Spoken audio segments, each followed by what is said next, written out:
कभी सोचा है कि साइंसदान और माहिरीन इतने बड़े इतने पेचीदा आदाद-ओ-शुमार को आखिर संभालते कैसे हैं? आज हम इसी राज से पर्दा उठाएंगे और तखमीने यानी अप्रॉक्सिमेशन की ताकत को दरियाफ्त करेंगे, खास तौर पर मश्क 1.3 के लिए। चलें एक बहुत बड़ी मिसाल से शुरू करते हैं। ये ज़मीन और चांद के दरमियान का सबसे कम फासला है। अब ये देखने में तो सिर्फ एक अदद है, लेकिन खिलाई सफ़र और फल्कियात के हिसाब किताब में इसकी अहमियत बहुत ज़्यादा है। लेकिन यहाँ एक बहुत दिलचस्प सवाल पैदा होता है, अगर हमारे पास इतना दुरुस्त, इतना प्रिसाइज अदद मौजूद है, तो फिर इसे आसान क्यों बनाया जाता है? चलें इसके पीछे की वजह जानते हैं। और बस यहीं से बात दिलचस्प हो जाती है। असल मकसद है बड़े आदाद को समझने में आसान बनाना। मिसाल के तौर पर जब किसी शहर की आबादी बताई जाती है तो हम कहते हैं तकरीबन 2 करोड़। कोई भी 1,99,87,654 नहीं कहता। क्यों? क्योंकि गोल अदद याद रखना और समझना कहीं ज्यादा आसान होता है। इसका जवाब रियाजी के एक बहुत ही कारआमद तरीके में छुपा है, जिसे कहते हैं तखमीना। ये वो तकनीक है जो पेचीदा आदाद को सादा बना देती है ताकि हम उन्हें आसानी से इस्तेमाल कर सकें। अब तखमीना लगाने के लिए सबसे पहले अहम हिंदसों यानी सिग्निफिकेंट फिगर्स को समझना ज़रूरी है। ये किसी भी अदद में वो हिंसे होते हैं जो उसकी असल कीमत बताते हैं। जैसे अगर हम 123.45 को देखें तो इसमें ये पांचों हिंदसे ही अहम हैं, क्योंकि ये सब मिलकर उसकी सही कदर बना रहे हैं। तो चलिए अब आते हैं इसके अमली हिस्से की तरफ। ये वो महारत है जो रोज़मर्रा की ज़िंदगी में आदाद-ओ-शुमार को बेहतर तौर पर समझने में बहुत काम आएगी। उसके उसूल बहुत ही आसान है। पहले देखें कि कितने अहम हिंसे रखने हैं, फिर उससे अगले हिंसे पर नज़र डालें।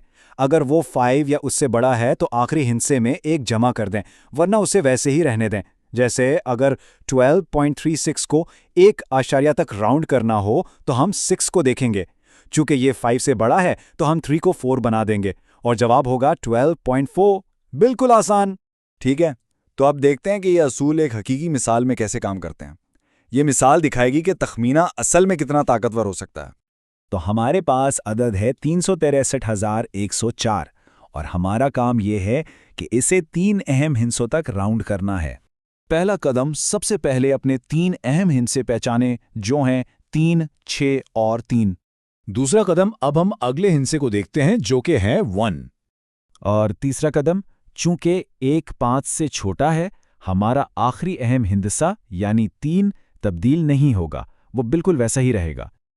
तो यहाँ अहम नुक्ता यह है कि हम बाकी हिंसों को 0 से बदल देते हैं। इस तरह हमारा आखिरी जवाब बनता है 363,000। चलें, अब जबकि हमने बुनियादी बातें सीख ली हैं तो वक्त है अपनी सलाहियतों को आजमाने का। ये मश्क दिखाएगी कि हमने कितना सीखा है। तो फिर इस चैलेंज के लिए तैयार हैं? आइए देखते हैं कि मश्क 1.3 के इस सवाल को कैसे हल किया जाता है। सवाल ये है, 7,85,029 को 3 अहम हिंसों तक राउंड करना है।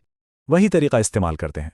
सबसे पहले हमारे 3 अहम हिंसे हैं, 7, 8 और 5। इसके बाद हम फैसला करने वाले हिंसे को देखते हैं जो यहाँ 0 है। और असूल के मुताबिक चूंकि 0 5 से कम है, इसलिए आखिरी अहम हिंसा यानी 5 तब्दील नहीं होगा, वो वैसा ही रहेगा। और ये रहा हमारा जवाब, 7,85,000।